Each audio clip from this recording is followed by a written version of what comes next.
What's going on, everybody? It's Tuesday night. Time to talk some football. I'm your boy, SAJ, coming to you live from, I don't even really have a good location. So I'm just going to say Crossroads Mall, which is now, or I should say probably Wonderland Mall, which then became Crossroads, which now is Wonderland of America. So, it's somewhere in there. It's been about 15 different things. It's always been a mall, but it's never stayed the same name for very long. So, What's up, everybody? I'm BD. Today, I'm going to be coming at you from the Jailhouse Cafe. We're going to do this one here? just a little shout out to our friends of the Horns Forward podcast. There you go. Jailhouse Cafe. Jailhouse Cafe, home of the biggest, most delicious cinnamon rolls you've ever had, and chicken fried steak that was like this big. Yeah. For some reason, we're not going to Facebook again. Okay. So we are streaming to my personal page. I'm going to share that on my personal page to the Texans Talking Football page. Brian, while I'm doing that, why don't you kick us off and just give us an intro about what we're going to be talking about tonight? So, hold on. I can't hear you that well. I got to adjust my speakers. So tonight we're gonna talk about some obviously UFL season kickoff. Um, 4 good games to start the season. We're gonna go through the IFL scores. San Antonio Gunslingers had their season opener yesterday. AIF scores had a Lone Star showdown between Amarillo and Corpus. And we got some kind of upcoming news for this game coming up for the Brahmas, and just all kinds of randomness, whatever we go off on some tangents for here. Yeah, we do tend to go off on tangents a little bit sometimes, don't we? For whatever reason, I could see the feed on my Facebook page, and now when I go back, it is not there. I don't know what's going on, man. So it's showing our Facebook is offline. Right. I turned the Facebook off and then went back to having a broadcast to my page. And I can see that we're broadcasting here right now. And I'm trying to share I'm going to share on a friend's profile. I'm going to share it to yours, and then you should be able to maybe try and grab it from there and put it on our Facebook page. Okay. But for whatever reason, when I log into the Texans Talking Football page, it won't let me do that. So this is the second week in a row. I'm probably going to have to wind up deleting all of the Facebook connections and then trying to reestablish it. Yeah. But anyways, I'm going to let you mess with it for a little bit. First things first, we definitely want to kick off our recap of this weekend. It was an incredible weekend. There were some very big surprises, at least for me, anyways. I think I went 1-3 on our score picks. I mean, I wasn't gonna say anything, but I was 2-2, so. And that's okay. I'm just saying, just in general, that I was way off, and things did not work out the way I thought that they would. And in fact, I was actually at the Arlington game, and I was very surprised by that game. For anybody that did watch any of the UFL this weekend, you did see that the Renegades lost to the Stallions. The Stallions won 27-10. And that score is a little bit deceptive, right? First half of the game, the Renegades had kind of, decent control, right? I mean, it was a back and forth battle, and Arlington did score a field goal towards the end of the first quarter, going into the second. But I mean, it was a tight knit battle. And then things started getting a little bit more evenly balanced out. Arlington went up. They scored a touchdown, got the 2-point conversion. But the problem is they allowed Birmingham to score towards the end of the second or the first half rather, and I think that was what kind of changed the tide for that Birmingham Arlington game, because after that Birmingham scored 8 points, basically 5 unanswered points in the third quarter, and then 8 unanswered points in the fourth quarter, and it was like a completely different team came out. The team that came out in the first half was not the team that came out in the second half, and it was just bad in general. So I definitely I don't want to pile insult to injury onto that. But yeah, man, it was pretty brutal. So um, I've got our feed, by the way, going up on Facebook right now, just so I can see like if any comments or anything come in, we can kind of put them into here. Because things aren't working so well today, and I don't really know what the heck's going on. Uh, but anyways, that being the case, um, it was it wasn't all what we thought things were going to be this weekend. We definitely, I believe, I picked the Renegades to win, and then I also picked the Battlehawks to win. Yeah. Now that was a really good game. I mean, it was a tight game, but the Battlehawks did unfortunately drop one to the Panthers. Panthers won 18-16. But it looked like it was a pretty close game overall. I mean, I know I watched it on the way back as much as I could from Arlington. It's kind of hard to watch a football game while you're driving, but I mean, there's ways to do things, right? What I do want to talk about, though, is that San Antonio Brahmas game against the DC Defenders. Yes. Your initial take of the game. What did you think overall? I mean, I didn't expect DC to have 4 field goals. I hold on. I'm copying our posts from YouTube onto our Facebook, so at least it'll be on there. Fair enough. Yeah, but I Maybe mean, we can dude, our see the defense comments. was. I thought our defense was going to be good. I was kind of surprised that it was that good. They had, I mean, Talmu was running around like crazy. Could never really get a rhythm. And it just, they were just swarming them. It was impressive. And even the offense looked good. Really, the numbers weren't incredible. Garbers had 150 something yards passing. We had less than 50 yards rushing, but we still moved the ball, efficiently. So I don't think we punted the ball until like midway through the fourth quarter. No, Oh, no, it was a good solid game overall. Trying to look up Chase's numbers real quick. Internet's being a little bit slow. Bobby is right. So right here, you get a 40-yard touchdown pass from your punter to your center of all people. It was pretty awesome. So Chase Garbers, 156 yards in the air, 2 passing touchdowns, 7 rushing yards, and 1 rushing touchdown. So that puts him 8th in the league for passing, which, I mean, go figure, right? But his 2 passing touchdowns has him tied for 1st in the league, and his 1 rushing touchdown has him tied for 2nd in the league. His rushing yards, of course, 23rd in the league. But he's a quarterback. He's not supposed to be rushing necessarily. yeah. But again, I mean, it was an awesome game. I think our defense came out and played much like our defense that we had last year, right? And we've talked about it on the show numerous times. Our defense is what kept us in and kept us in contention the entire year. Our defense was not a joke. Our defense was arguably one of the best defenses in the league. And a lot of that was because of the players that we had in the defensive coordinator. Well, we've changed a few things around, right? We lost a couple of key players, but they were replaced by arguably equal talent, right?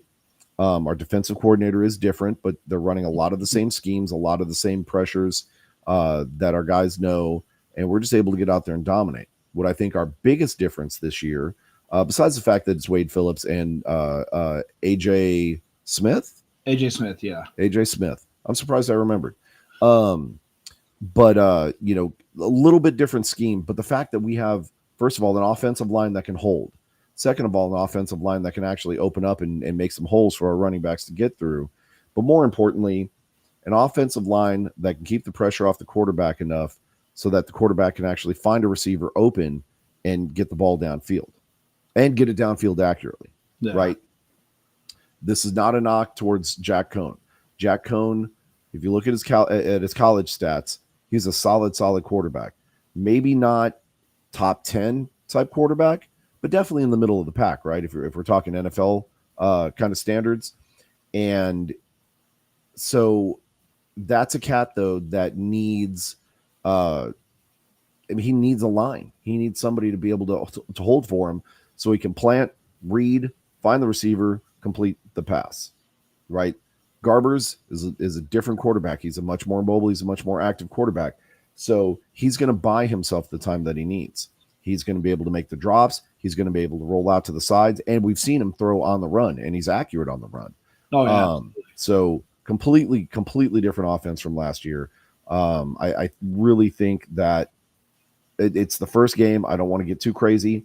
But we've got, a pretty good quarterback now, right? And he's being backed up by a pretty good quarterback, right? So I think we're good in the quarterback department. We even got Brad Wing that can throw, right? which is insane, right? That stuff is not supposed to happen, and he can do pretty good. I don't think we're ever going to see another play like that anytime soon. I doubt it. Right? I think when we go to Memphis this next weekend, they're going to be covering the center to make sure that kind of stuff doesn't happen. Because if they don't, they're going to get burnt.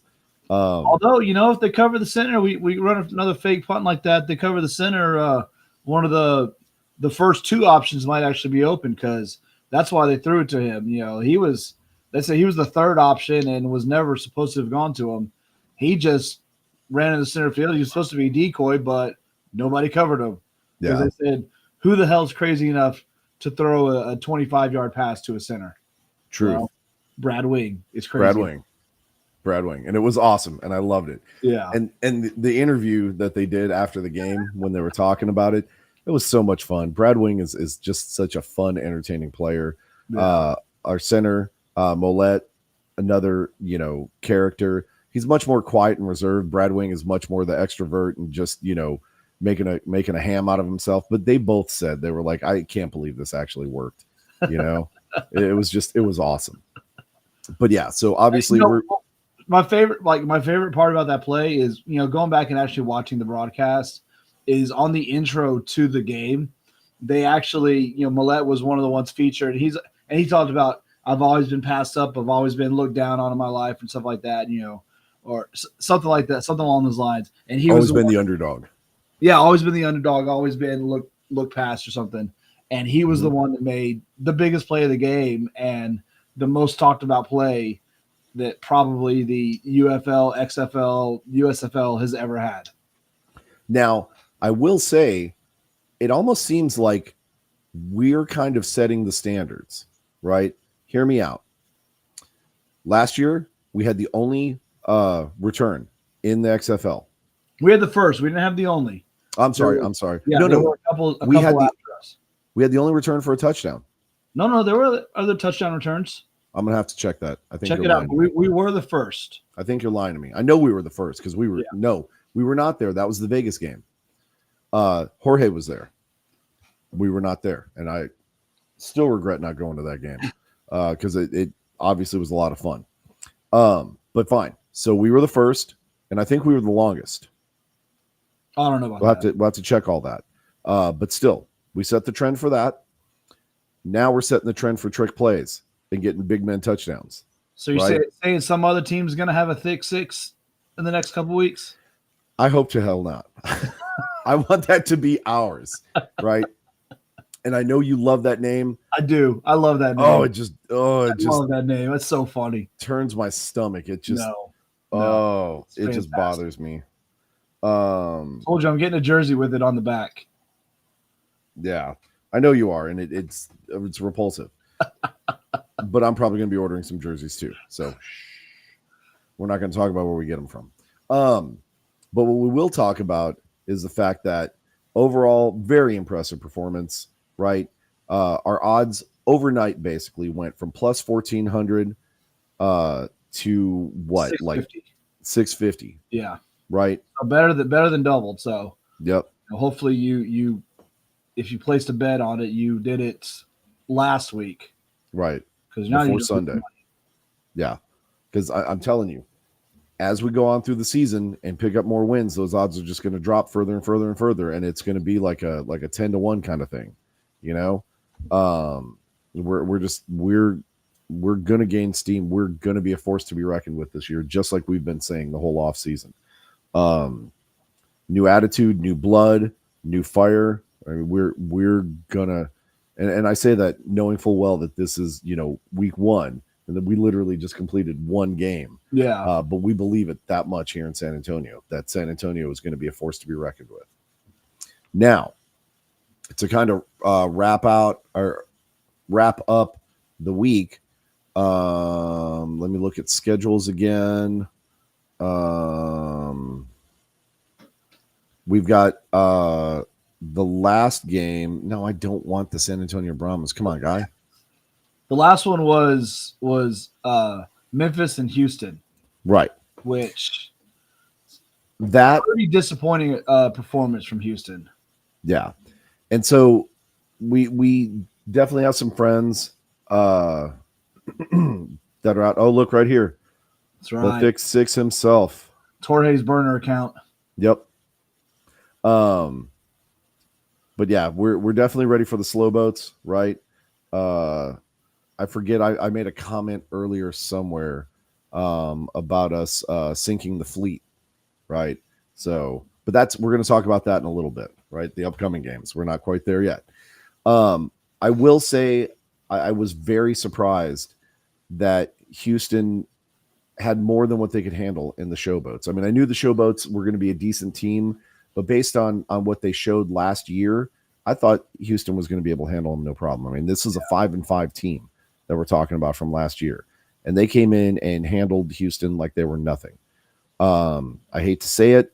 I've heard some people comment on it, but they said the team that showed up was not the Houston Roughnecks, but the Houston Gamblers. So that being the case, well, they're not wrong. I mean, it is primarily the team that played under the Gamblers mantra last year. I mean, it's yes and no. Yes and no. Basically the same team. It's just they rebranded. But don't expect them. They shouldn't expect them to play like the Roughnecks of 23 when they don't have the coaching staff or the majority of the players as the Roughnecks of 23. So, well, and we can argue about how much a difference, the coaching staff and everything makes. And it does, right? It certainly did. I think our game Sunday absolutely shows what a difference a coaching staff makes.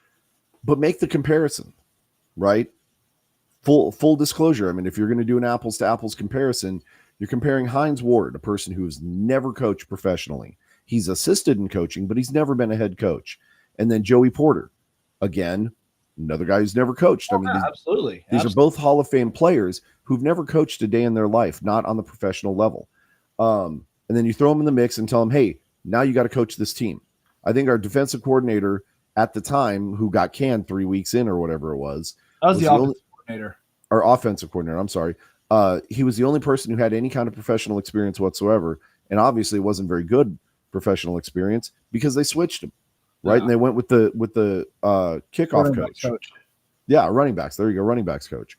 So compare that to Wade Phillips and AJ Smith, who not only both have professional experience, Wade even has a ring.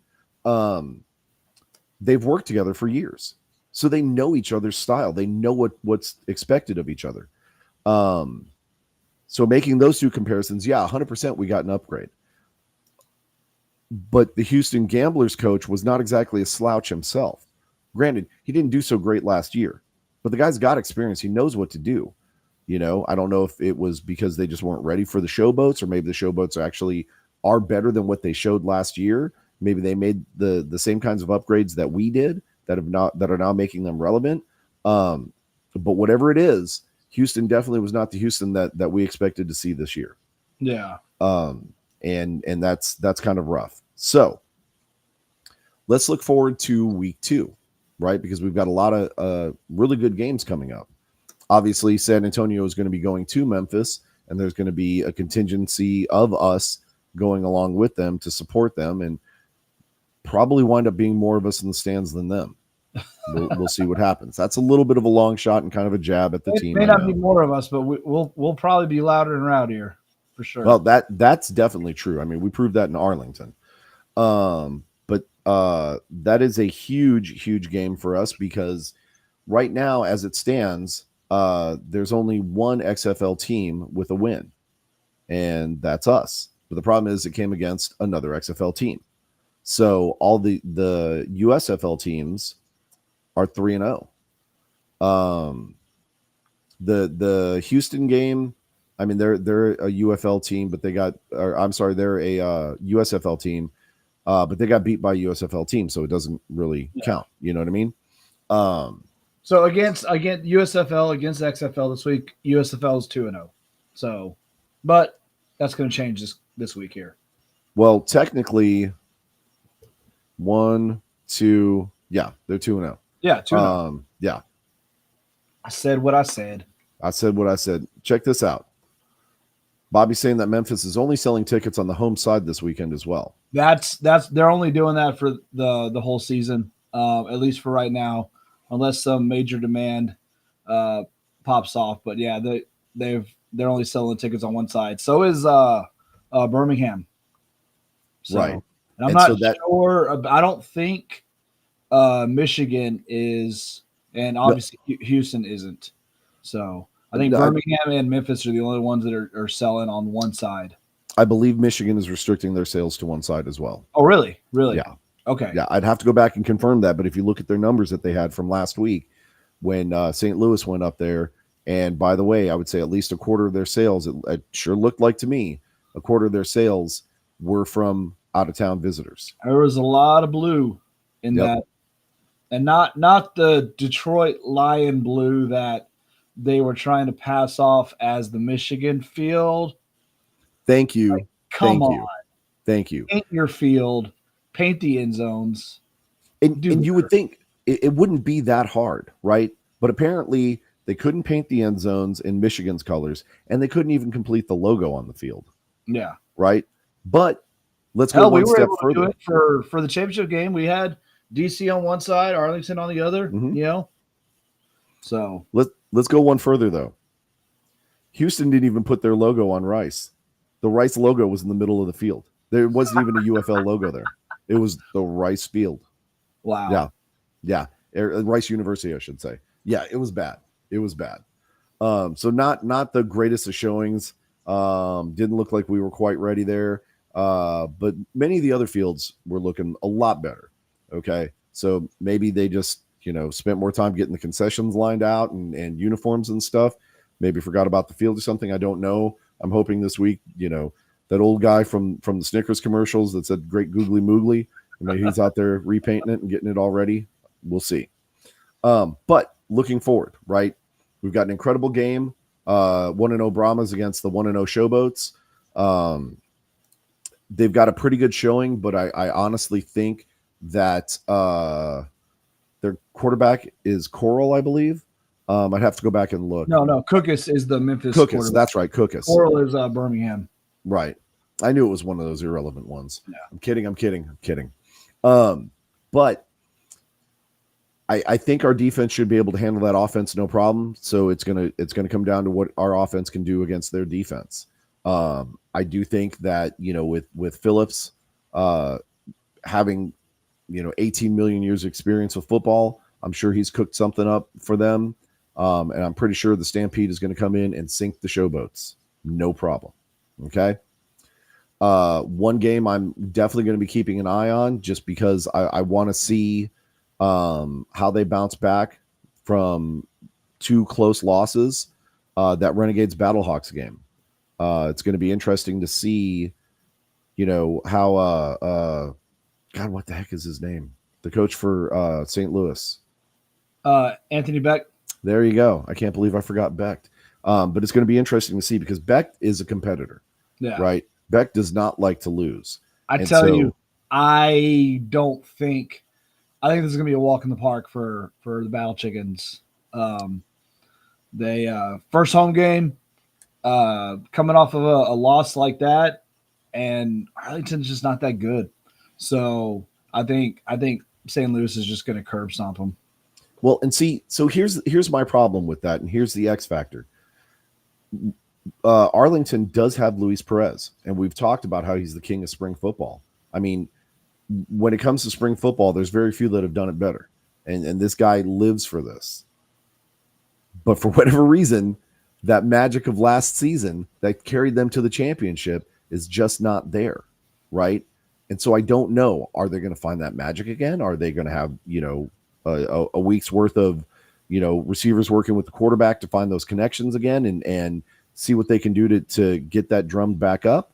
Or are they just completely kind of, just going to fumble the way that they normally do? Oh, so I just saw the comment. You're not going to be able to see it because it's on personal Facebook page. But Jeremy Garcia is saying, how we doing, Captain and Gilligan? Because he's pushing for us to wear the Captain and Gilligan from Gilligan's Island uniforms. And I'm not going to do it. Just like I didn't wear the Easter Bunny costume. Just like I'm not going to do anything. I don't understand. Like hate fun, Jay. I don't hate fun. Hate fun.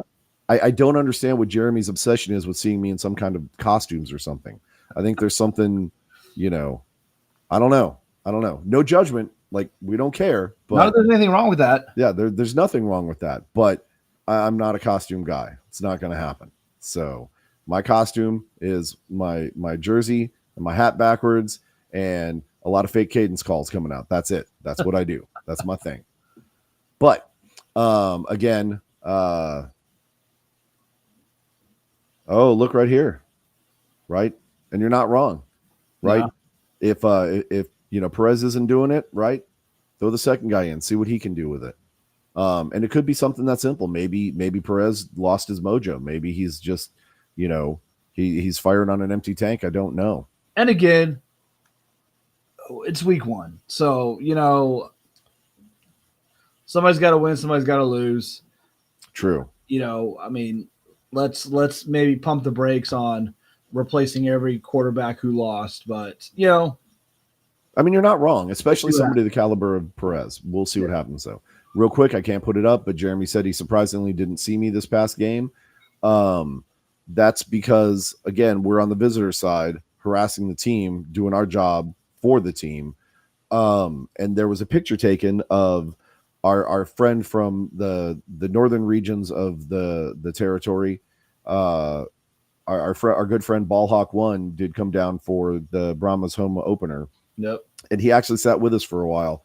And so, of course, the cameras are going to train to him, right? You see a normal guy, you see a yellow and black Viking, you're going to look at the yellow and black Viking, right? But there's a great picture of BD and Ballhawk One together. And then there's also a picture of myself and Ballhawk One together. But they're on the Facebook, and we're not broadcasting to the Facebook hardly. It's funny. I showed one of the guys at work the picture of me and Ballhawk. I was like, oh, yeah, look, I took my picture right here. And he looked at it for a second. And he was like, "Is that you in the face paint?" I'm like, "No, I'm off to the side. I'm the guy that's sitting down like that." Yeah.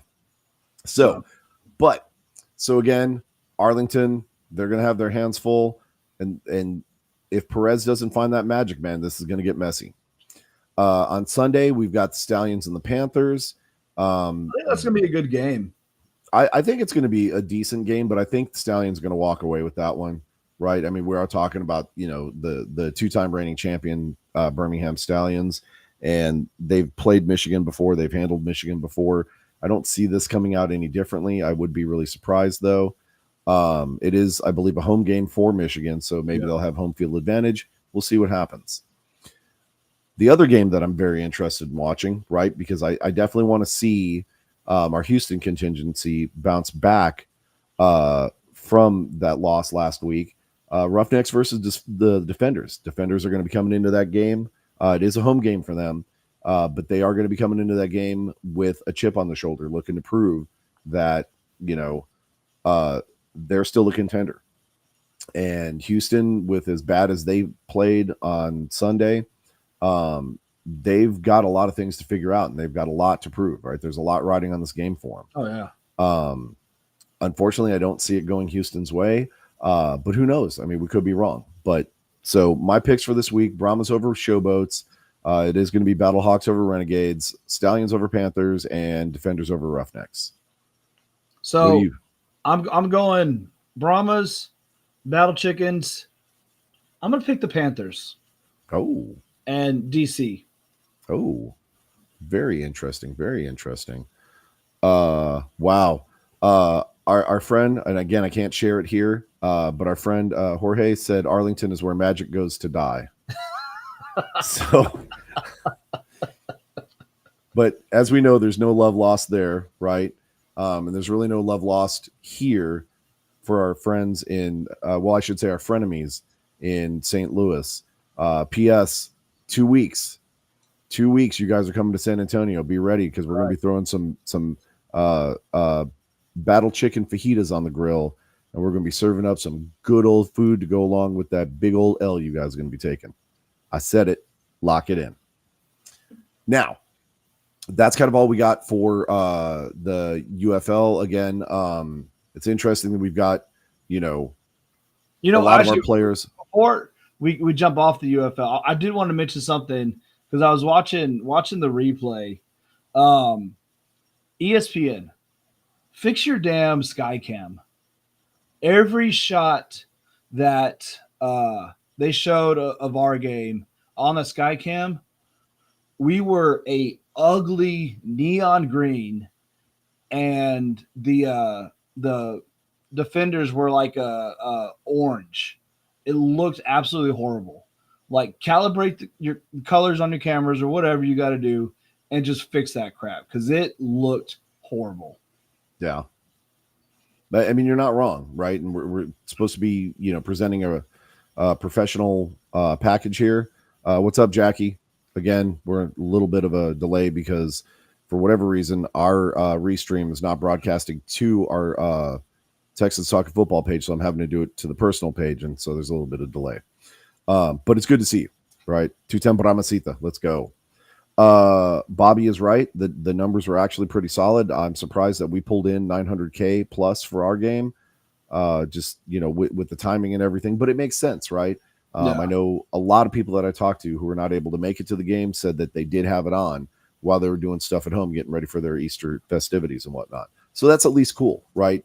And the nice thing is that those viewers are still bringing in revenue. So it's not all solely dependent on butts and seats, although butts and seats makes a better experience, even for the people at home, right? So don't get complacent. Don't think that just because you're watching it on TV, that's fine. Everything's fine.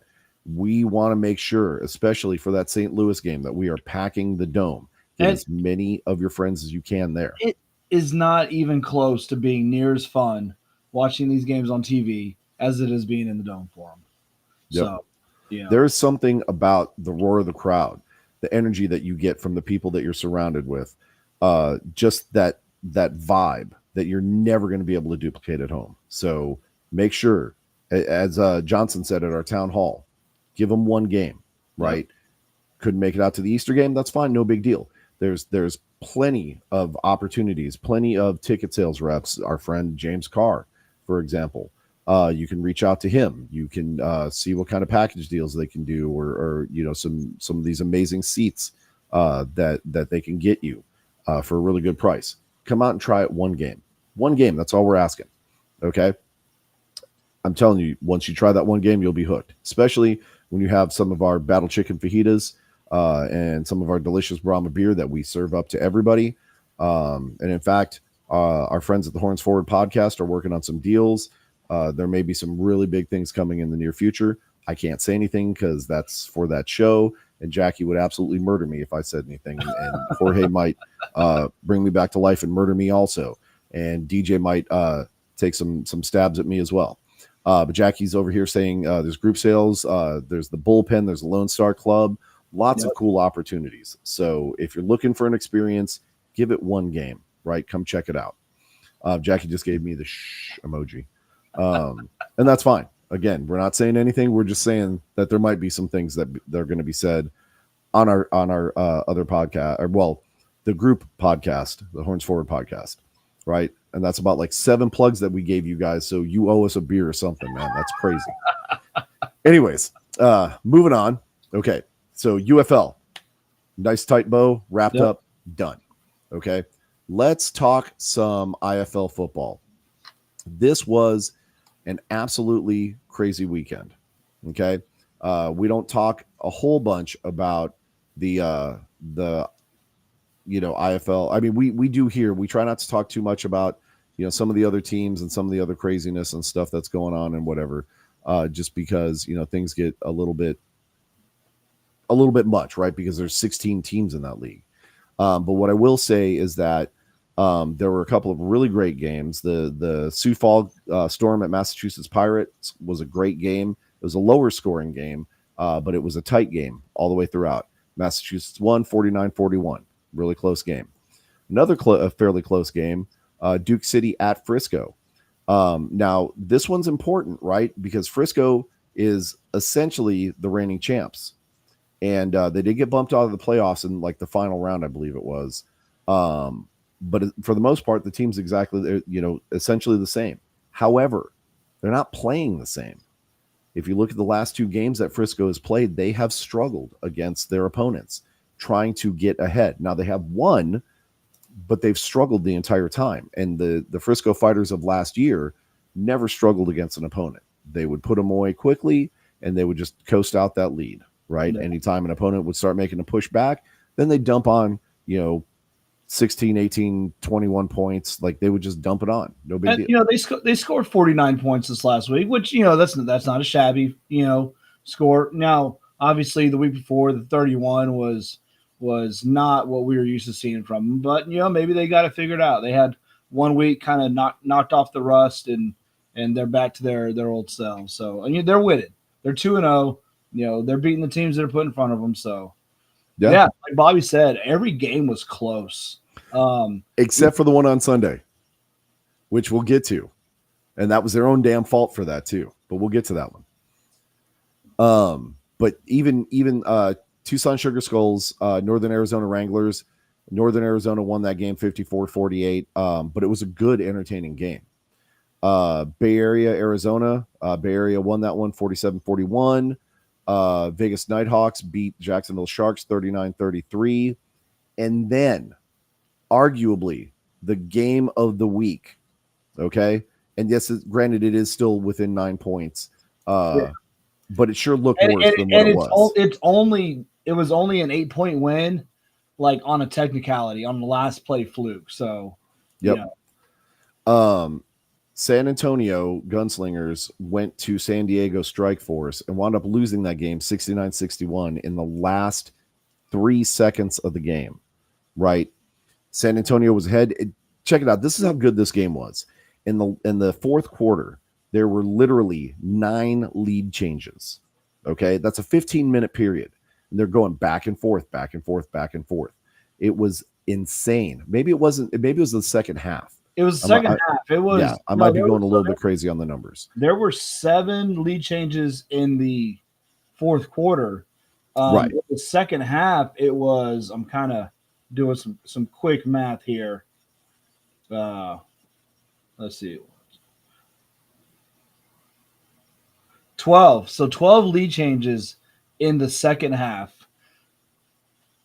Nobody got stopped. Like every time the offense got the ball, they scored. Defense might have well not even shown up that game. They could just hang out on the sidelines. They weren't needed. Jorge's very impressed with the score of the San Diego Strike Force. He was. He thought it was very nice. Yes, it was very nice, very nice. But yeah, it was an awesome game to watch. I caught the second half right here. Bobby even said it himself. It was the best IFL game that he's seen in a long time. Yeah. And it was, man. I mean, it was a nail biter down to the very end.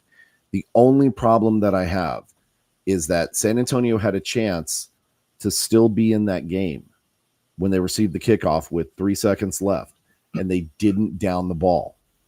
They tried to do some fancy stuff. The return man.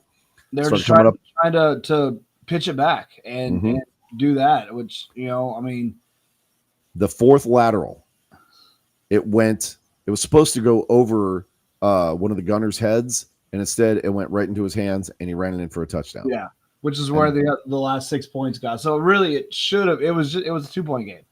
Yeah. And I mean, yeah, they could have gone for a kind of a Hail Mary play. I mean, they could have tried maybe even a long field goal. I know they were trying to go for the deuce on the kickoffs the whole time, but I mean, they could have maybe tried that as well. I think either one of those options would have fared better than pitching it back and trying to make a miracle happen. Right.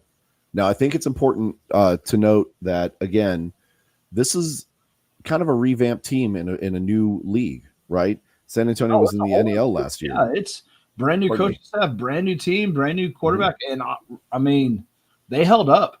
They 100% did. Yeah. Castronova went 14-20, 139 yards, 4 touchdowns. His counterpart in San Diego went 19-26, 235. So that's telling you that we were getting, pretty good field position, but we're also crushing it on the rush. For example, Castronova, 15 attempts for 64 yards and 4 touchdowns from that. San Diego's back, 5 attempts, 13 yards and no touchdowns, right? Not even close to anybody else. I told you, during the game, but Nate Davis, quarterback for the Rush, he's a big boy.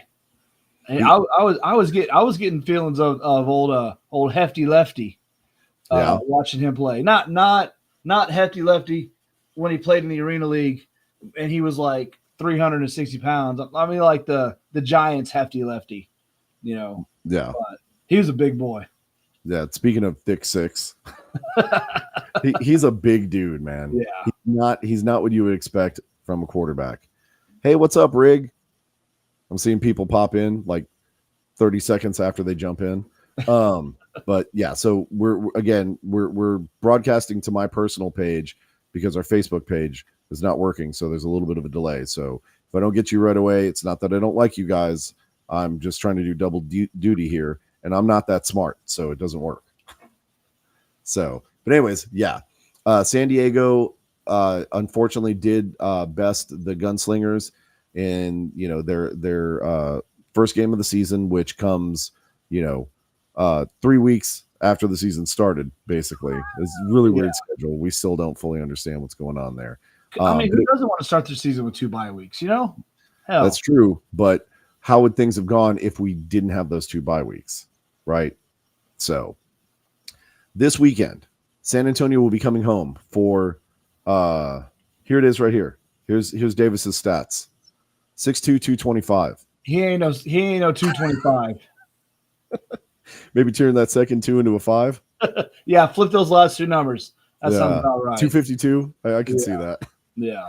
Yeah, he's a big boy, man. He's definitely a big boy. But again, San Antonio is coming home to the Freeman Coliseum. They will be starting their home opener against Northern Arizona Wranglers Saturday, April 6th at 6:05 p.m. Our game should be done. The San Antonio Brahms game should be done by that point. So if you're here in town, if you weren't able to make the trip to Memphis, tune in. Or in fact, better yet, go to the game. Home opener, man, go check it out. It's a fun time. Yeah, there's a bunch of watch parties around town for the Brahms game. Go to that. Watch the UFL team, then go check out the IFL team. Yeah, and we've commented before. This is a pretty family friendly environment, right? There's some things that we didn't like. Some of the entertainment stuff that they did that was just kind of annoying overall, but not anything to keep you home. Family friendly. So right. I don't want anybody to think that. I mean, it's just just loud, annoying people yelling. Yeah, well, people being loud and yelling and cheering and stuff while on offense, like the That's basically true. PA announcers and stuff trying to get people to start yelling and screaming on offense. So yeah. Yeah. I'm really surprised they didn't try and start the wave, you know? Sorry, just a private message that came in over there about something completely different. Something we were talking about in our group chat. We're just going to leave it at that. Anyways, Bay Area versus Jacksonville Sharks. That should be a decent. What's wrong with the Sharks, dude? They're down. They're down lost 2 games, and I mean, 21 points the first game and 33 the second. What happens to them? You know, they just you would honestly, you would have to call our friend Brahma Babe. She's got the connection more in Florida than we do. I don't know. I really don't know. I don't know what's going on with Jacksonville. This is not the Jacksonville from last year. But then again, I mean, we're seeing other teams that are not the same teams. And so I don't know. Maybe it's because they've got a longer season and they've had a little bit of time to build up some rust or something. I really don't know what's going on with them. But they are definitely not the team that they used to be. Real quick, by the way, Riggs said on the Facebook feed, had a blast hanging out with me in Arlington. Looking forward to seeing us in Houston. And 100% Rig, lock it in. We're definitely coming to hang out with you and the Predator couple and all of our friends over there in Houston. We're going to have a good old time. We're hoping for a win. I'm sure you're hoping for a win also. We'll put that on the side while we're tailgating and hanging out together. And then afterwards, whoever wins, right, we'll hang out, party, celebrate. It's going to be a great old time. Speaking of which, though, there are details on the Horns Forward podcast page. If not there yet, they'll be there soon enough. There's information about the charter buses and all that good stuff. So if you're thinking about making that run, but you don't want to make that drive, there's options there. Okay, so check it out. Back to IFL. Squirrel. Squirrel. There should be some pretty good games. Your favorite team is facing my Green Bay Blizzard this weekend. The Quad City Steamers. People are going to think that that's actually my favorite team. That's what I'm hoping for, right? I hope it catches on like the Alamo basement joke. But Green Bay's absolutely horrible. The dumbest name I've ever heard in professional sports. Quad City Steamers. Are you kidding me? It's not good. I'll tell you that right now. It's absolutely not, ridiculous. But we don't know anything about what the Quad City even is. Maybe, they're kind of like Memphis with the showboats, and they've got those big paddle boats. Who cares? Well, I mean, stupid ass name. We're going to care when we sink the showboats this weekend. So that's it with IFL. We're done talking smack now. Over to AIF. The only game we're going to talk about is Corpus Christi Tritons versus the Amarillo Venom. It looked like it was a very, very solid game for Corpus Christi. The Tritons definitely are a serious team. I wish I could give you stats. I guess apparently the AIF doesn't believe in updating stats on their website. So our friends over at Pro Indoor Football, is it? Hang on, let me bring up their stuff. Pro Arena Talk chat. So it's Pro Arena Talk on Facebook. As passionate as we are about the UFL and, well, really NFL, these cats over there are just as passionate about all things arena football. So if you're looking for any kind of information, stats, things like that, go check them out on Facebook. They've got all the information there. They've got a top 10 list. They've got a list of the undefeated teams in all the different leagues. Like, these cats do it upright. Okay. So thanks to them and them giving me some information at least, so I don't have to fully use my made up stats. My made up stats were that Corpus went for 258 yards and 6 touchdowns, and then 82 yards on the ground and 1 touchdown. 100% false stats. I don't know if that's actually true. Don't quote me on any of that, because again, I'm making it up. Okay. But what they did say was that Corpus was pretty much in control the entire game. Towards the beginning of the game, Amarillo had an 8-6 lead on Corpus Christi. And then before you knew it, Corpus was up 40-8, right? And those numbers may be skewed a little bit because, again, the stats are not there. But Corpus Christi handled Amarillo like they didn't even exist. So for anybody that's in the Corpus Christi area or is, around there looking for a team to follow, check out the Corpus Christi Tritons, man. They are on a tear. Granted, their first game was against the Pirates that kind of fell apart and disbanded.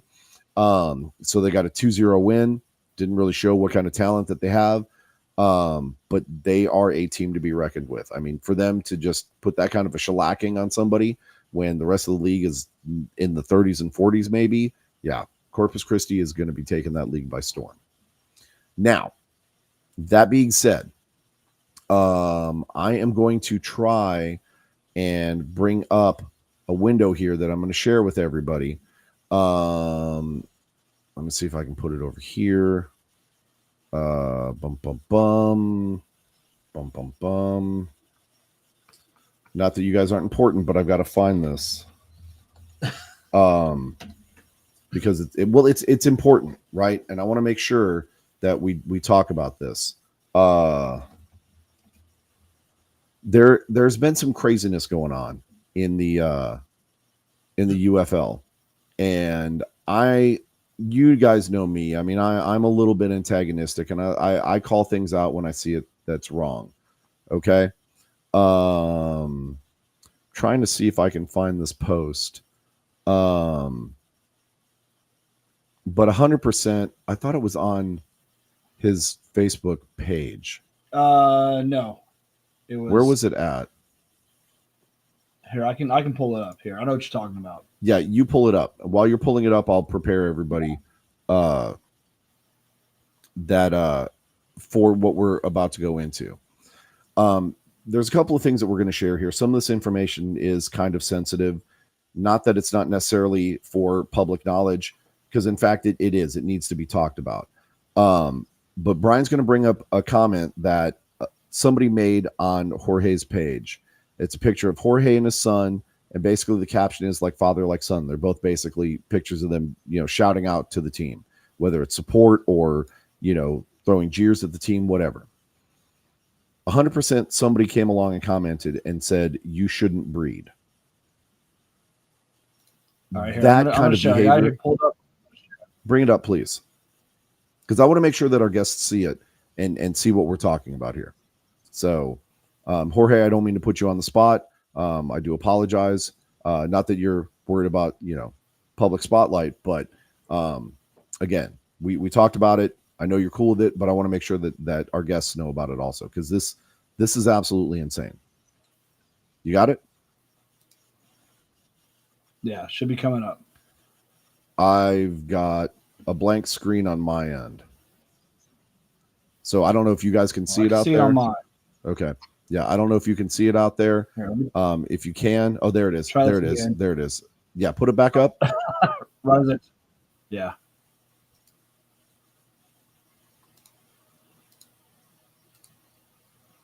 Okay, there it is.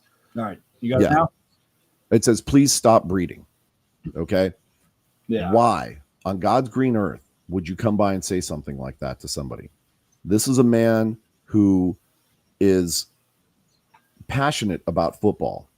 He's extremely passionate about kind of merging the Hispanic culture and football together, because there's this whole, and especially in San Antonio, that's extremely important, because there's kind of a whole culture that is essentially forgotten about in this transition. There's a bunch of people south of the border that love American football and want to be connected. And Jorge's trying to do his part to kind of bridge that gap and give people opportunities who otherwise wouldn't have opportunities, right? And this man is passionate about his son. And so he's sharing that love and that passion with his child. Why would you make a comment like that, right? That's completely uncalled for. Yeah. Right? And I understand this is going to be a soapbox moment. And so I apologize for everybody, or to everybody that might be a little bit upset by the subject matter that we're talking about. But again, it needs to be talked about, because this is just ridiculous. Now, that's not the only one, though. I'm going to share some messages that were sent to one of our friends. You guys know him as the Brahma Bull. His real life name is John Guerin. Okay. This is important that we bring this up, because he has somebody who we don't know. We can't figure out who it is, right? John is doing his best to get it figured out. But we have a fan. Well, I'm not even a fan. We have a person that is basically trying to ruin his life by saying that they're having an affair, and she's quoting a bunch of things that they did. And the problem is none of these things are true. And if it was just somebody messaging him and harassing him, he could possibly, handle that and just ignore him and blah, blah, blah, whatever, right? Super fans are going to get harassed by people. But the problem is this person has taken it too far, and they've contacted his wife and started sharing these lies and slandering him and just all these ridiculous things. I really wish it wasn't in the message chat. I wish I would have saved it on my desktop. Yeah, I don't know if maybe the message is, we need to pull them up, but you're right, because there is some questionable subject matter. Yeah. So what I'm going to say, is that, and I can't share it, but Ballhawk 1 did say that they better leave his home guy Jorge alone, or he's going to go Viking on these people. Well, make sure that you save some of that energy for our friend John as well. Yeah. Here's the do better moment, guys. First and foremost, underneath all these exteriors is an actual person, okay? And they have a real life, and they have real families. And I get it that maybe you're a little bit obsessed, maybe you've got a problem, something like that, but you need to think about what your actions are doing to people. We've got one guy who absolutely loves this team and is extremely passionate about it. He's also not the biggest social extrovert. The costume helps him be able to come out and hang out and interact with people, making tons of people happy, right? Little kids want to take pictures with this guy. They want to be around him. And that costume, the superfan thing that he gets to hide behind, allows him the safety and security to be able to engage and interact with people in a comfortable environment, right? So he can still enjoy football with the crowd and enjoy all that and everything, and not feel that social anxiety that he would otherwise, right? Then we've got another guy who is trying to merge cultures together because that's his passion, that's his thing in life. And you're attacking these people, and you're dragging their families into it, and you're hurting innocent bystanders just because you can't seem to figure out what your worth is, what your value is in this life. So you'd rather try and take somebody down than allow somebody to live their life and be in the spotlight and do their thing for the betterment of the league. That's the most important thing. These guys are doing it to help the league. They're not doing it for themselves. They are trying to make this a viable product so that we can have it for years and years and years. We've got people that are just going completely off the bandwagon, doing some of the craziest crap right now, as we talked about before, because it's now relevant, because this isn't just some fad. This is a real thing. Football is here in San Antonio. And if you guys keep acting this way and you keep ruining it for people that are just normal people that are coming to try and watch the games and stuff like that, you're going to take away the lifeblood that drives these people. You're going to ruin people's lives, and you're going to destroy this whole thing that people have invested millions of hours into, millions of dollars, and millions of gallons of blood, sweat, and tears. So the do better moment is do better right there. Take yourself out of the equation. If you can't handle being a fan of this league, if you can't handle letting people do their thing, if it bothers you that much, go somewhere else. You're the consumer. Your voice lies in your dollars. Take your money elsewhere. Let us do our thing. Let us enjoy this experience and stop ruining it for everybody. Freaking do better.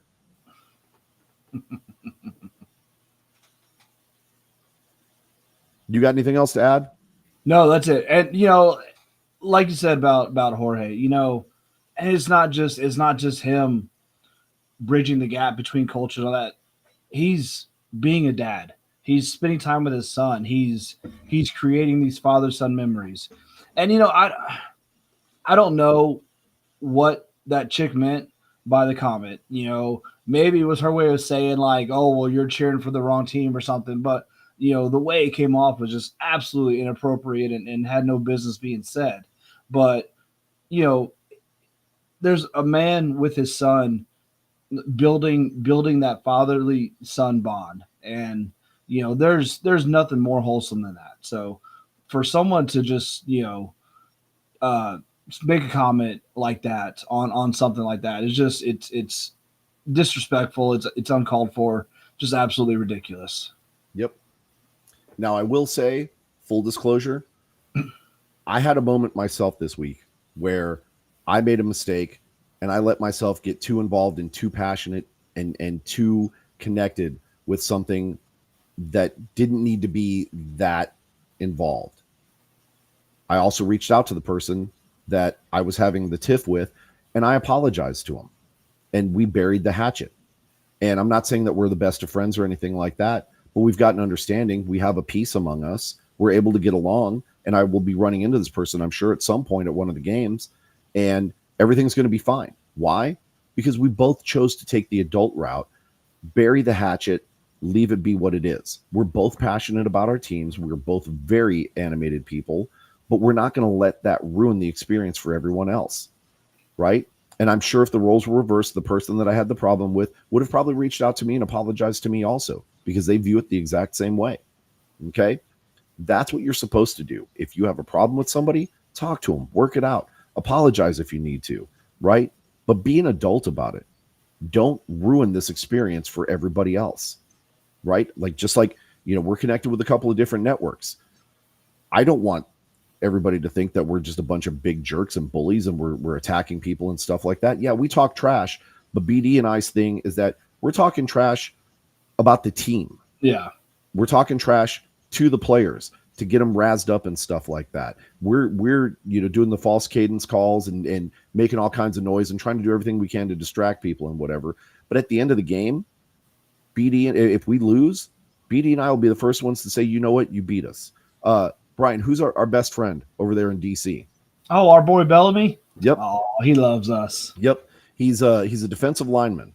And he came out the first time we played DC last year and was talking all kinds of mess, tapping his wrist saying you guys will be home in 15 minutes. So Brian and I proceeded to mess with him because San Antonio hung in that game until the very end, right? Well, when Mr. Bellamy came back out on the field this weekend, we started tapping our wrists. Hey, Mr. Bellamy. Well, it wasn't Mr. Bellamy, but it was, hey, Bellamy, how long is it going to take this time? Right? That's the kind of fun that you can have with people. You don't attack them personally. You don't, right? It's about getting in their heads and stuff, but you don't say anything about like their families or anything like that. And Bellamy was having fun with it. Like he was talking trash right back to us all game long. Yeah. So and there were a couple interception. Then he went to the other side of the. He went down to the big mad side of the field. Yeah. He wanted to talk to us after that, but even last year when we were talking smack to people, right? We had opposing players come up and be like, "You guys are all right. Like, you support your team through thick and thin. That's what we want to see, right?" Man, and I'd love nothing more like talk trash to the players, and then have them come shake my hand after the game. I mean it's all in good fun. Like you said. We're not getting personal. We're not, we're not insulting anybody's like mom or families or anything like that. It's just good old fashioned trash talk. And at the end of the day, we can have a good time. Yeah. So again, guys, let's keep this in perspective. Everything that we do affects somebody in some way, shape, or form. Watch the comments that you're making, right? Keep it respectful. You can give people a hard time, but keep it respectful to the professional athletes because these guys are busting their tails trying to provide a certain type of life for themselves, for their families, for things like that. Okay? This is what they know. This is what they have. Like we don't go to your job and complain about how you process paperwork or how you dispatch work orders or how you file a return or something like that. Like, nobody's doing that to you. Keep that same respect for them, right? And keep the same respect for the fans. These are hardworking individuals that are coming out and supporting this organization because they're that passionate about it, right? So again, let's be good people to each other, okay? And real quick, Sandy, hey, I'm sorry. Again, we're a little bit of delay. Facebook, we're not, whatever. I'm not going into it again. Okay, Brian, what can we expect for our invasion of Memphis this weekend? I don't think Memphis is ready for us, both as a team and as the group that's going to go down there.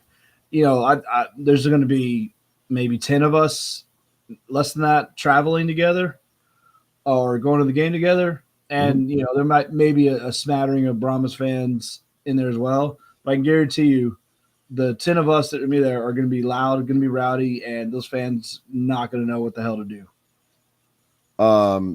You 100% are correct that we've proven that San Antonio travels very, very well. Even if it's in small numbers, we can still make twice as much noise, right? Nobody's prepared for what we're going to be bringing. So Memphis, I know you got your little showboat thing going on. Toot, toot. Shout out to my boy Jorge. But when the Stampede comes in, you're going to be sunk to the bottom of the river there, and we're going to be walking out with that victory 2-0. Okay? Be ready for it. We got anything else, Brian? Real quick, I do want to say, kind of sad news in the NFL world yesterday. Vontae Davis, passed away, 35 years old, 36, something like that. It sucks to hear whenever someone that young passes away. Those of you who don't know who he was the guy that 6, 7, 8 years ago, when he played for the Buffalo Bills, retired at halftime. Got a lot of crap for it at the time, but I mean, really, the guy, he went out there trying to play. He was like, I don't have it. And so he, just is like, you know what? I'm done. Yep. And so. I think that's respectful because while the timing probably wasn't so good, it wasn't like he went off in a temper tantrum, much like, our friend Antonio Brown did, right? Yeah. Throwing footballs, throwing helmets, getting ejected from the game, and then packing up his stuff and leaving, not even waiting for the team, right? So there's something to be said. Maybe his timing was off, but he knew. I think the way he looked at it, and it's a safety issue for him. Like it's he didn't have the fight, he didn't have it in him anymore. And if he would have continued to stay out there, he could have gotten seriously hurt. That's what people who they always say, the players, they always say, if you're not 100% into it, then you're risking injury. Yep. So, well, and much like Barry Sanders, when yeah. Barry easily had 3-4 years left in him, but his heart wasn't in it. So he was done, and he walked away on his own terms. And that's the key thing. He walked away. Mr. Davis walked away. Okay. It's very sad news. Unfortunate young man passed away, and we're getting to the point where we can start saying 35-year-olds are young men, right? It's very sad. So, prayers for his family, his friends, his loved ones. Again, just really horrible situation, but we're praying for him. That being the case, guys, make sure you tune in this weekend. We will be going live several times. We'll probably be actually making some short videos for our page, for Horns Forward page. There's going to be a lot of fun stuff. A lot of us cutting up, a lot of us doing a lot of goofy stuff, and a lot of us getting that win in Memphis this weekend. So stay tuned. Make sure you're watching it here at home. Make sure you're watching it around the league. And we love you guys. We're checking out.